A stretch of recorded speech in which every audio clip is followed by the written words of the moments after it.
Oftentimes an elite wrestler, their wrestling will get stalemated, and this is something that can help you to keep that from happening.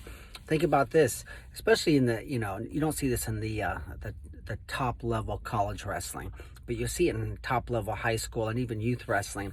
The best kids, they may only have 5 or 6 close matches a year in their state, right?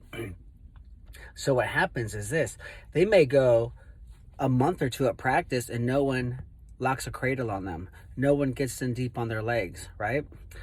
They get to their feet and they get away easily.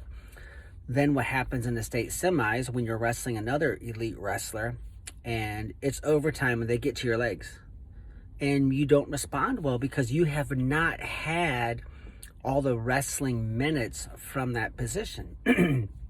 Now the average wrestlers, or the ones who are, climbing, they're giving up their legs in practice. Hopefully not a lot, but they're giving up their legs more than the elite kids are.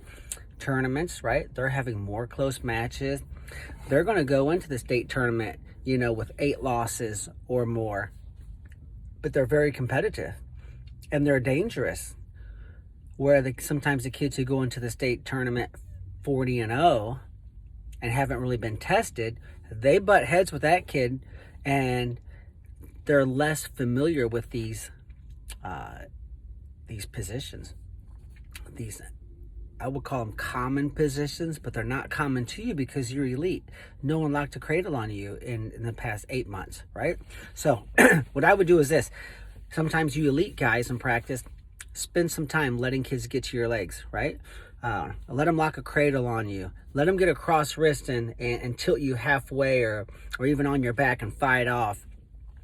Not every practice, but pick some practice time. Put your back against a wall sometimes and then fight out. That way, what happens is when you get into these big matches and let's say someone does get to your legs in overtime of a big match, you've been there. You might have 100 wrestling minutes from that position because you have forced yourself to enter in these positions that the lesser opponents generally don't put you into at times. So there's a good tip as far as staying on top and not getting upset in a big match by a lesser opponent.